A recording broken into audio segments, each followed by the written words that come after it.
सुप्रभात बच्चों।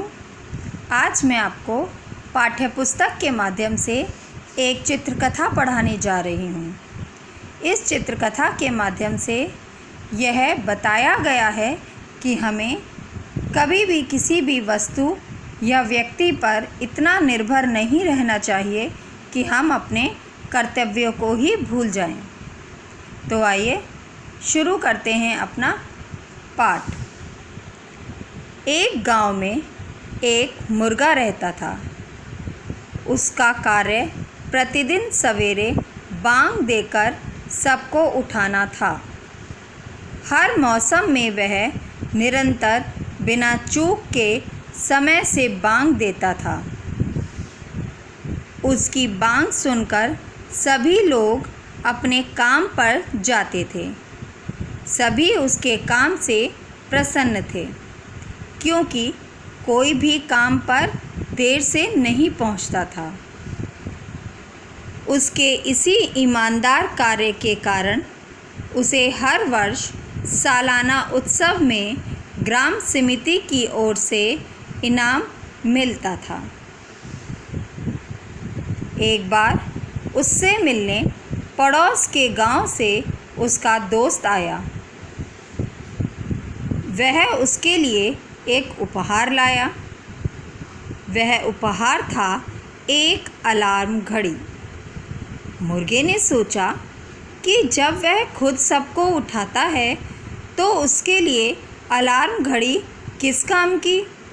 उसके दोस्त ने समझाया कि वह अपनी आवाज़ में अलार्म भर दे तो उसकी जगह घड़ी बांग देगी और वह देर तक सो सकेगा। मुर्गे ने सोचा कि इसका प्रयोग करना चाहिए और अगर इस घड़ी ने उसका काम कर दिया तो वह आराम से सो सकता है। एक रात उसने अपनी आवाज़ में अलार्म भरा। सुबह घड़ी बिल्कुल सही समय पर बजी और सभी लोग उठ गए।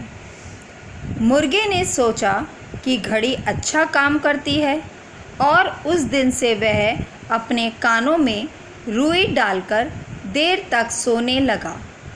यह सिलसिला कुछ दिनों तक चलता रहा।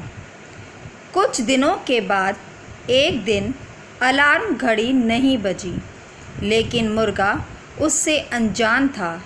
सब लोगों को उठने में देर हो गई, पर उन्होंने सोचा कि शायद मुर्गे की तबीयत खराब होगी।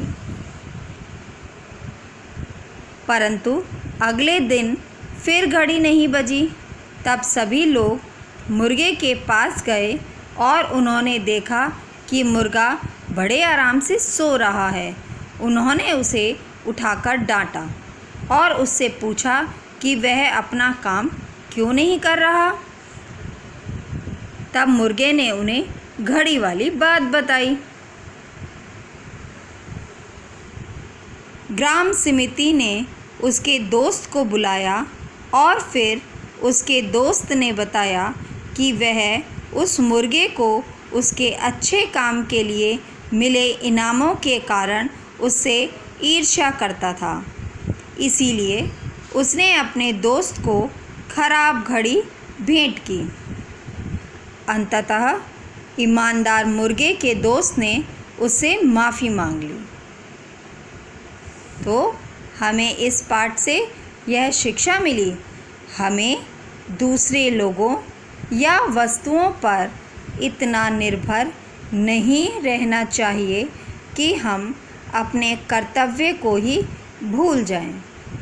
तो बच्चों, इस पाठ के माध्यम से मिली सीख को आप अपने जीवन में ज़रूर लाएं और ध्यान रखें कि आपको किसी पर भी निर्भर नहीं रहना है। स्वयं का कार्य स्वयं ही करना है। अब आप इस पाठ को एक बार पुनः पढ़ेंगे और ठीक से इसका अभ्यास करेंगे। धन्यवाद।